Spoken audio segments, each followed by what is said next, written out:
മംഗളവാർത്ത കാലഘട്ടത്തിലേക്ക് നമ്മൾ പ്രവേശിച്ചിരിക്കുക. ദൈവപ്രമാണങ്ങൾ കൃത്യമായി പാലിച്ച, ദൈവിക കൽപ്പനകളൊക്കെ അനുസരിച്ച സക്രിയായിക്ക് ദൈവദൂതൻ പ്രത്യക്ഷപ്പെടുന്നതാണല്ലോ ഇന്നത്തെ നമ്മുടെ ധ്യാന വിഷയം. അതിശയിച്ചു പോയില്ല.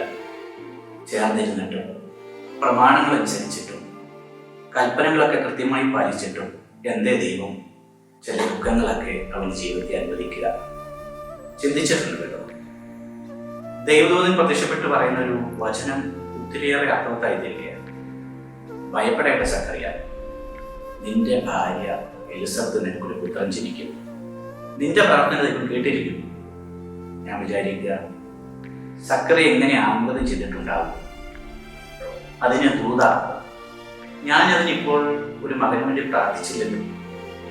പ്രിയമുള്ളവരെ, സക്കറിയ ആ സമയം മകന് വേണ്ടി പ്രാർത്ഥിച്ചിട്ടില്ല എന്നുള്ളത് അവരുടെ വാക്കുകളിൽ നിന്ന് സ്പഷ്ടമല്ലേ?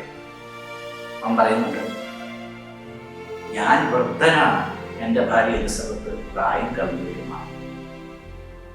വൃദ്ധനായവർക്ക്, പ്രായം കവിഞ്ഞവർക്ക് മക്കൾ ഉണ്ടാകിയല്ല എന്നുള്ളത് സ്പഷ്ടമായിട്ട് അവനറിയാം. എന്നിട്ടും ദൂതൻ എന്ത് ഇങ്ങനെ പറയുന്നു? പ്രിയമുള്ളവരെ, അവൻ യൗവനകാലത്ത് പ്രാർത്ഥിച്ചിരുന്ന ഒരു മകനെയോ മകളെയോ ലഭിക്കുവാൻ വേണ്ടി, പക്ഷേ അവന് ദൈവം ഉത്തരം കൊടുത്തില്ല എന്നുള്ളത്. അവന്റെ വാർദ്ധക്യത്തിൽ ഒരു മകനെ നൽകി ദൈവം അവനെ അനുഗ്രഹിക്കുക. മനുഷ്യൻ പ്രാർത്ഥിക്കുന്ന പല പ്രാർത്ഥനകളും മനുഷ്യൻ ഭാവം പോകുന്നുണ്ട് കേട്ടോ. പക്ഷെ ദൈവം അത് ഓർത്തിരുന്ന് കാലത്തിന്റെ തെളിവിൽ, ദൈവത്തിന്റെ സമയത്തിൽ അതിന് ഉത്തരം നൽകുന്നവരെ എന്താ സുവിശേഷം രേഖപ്പെടുത്തുക?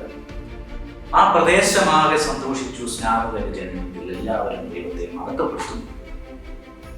ചില നന്മകൾ ദൈവം ജീവിതത്തിൽ വൈകിക്കുന്നത് ദൈവമഹത്വത്തിന് വേണ്ടിയാണ് എന്നുള്ളതാണ്. ഏറെ പ്രാർത്ഥിച്ചിട്ട് നമ്മുടെ ഫലം ലഭിക്കാതെ പോകുന്നത്.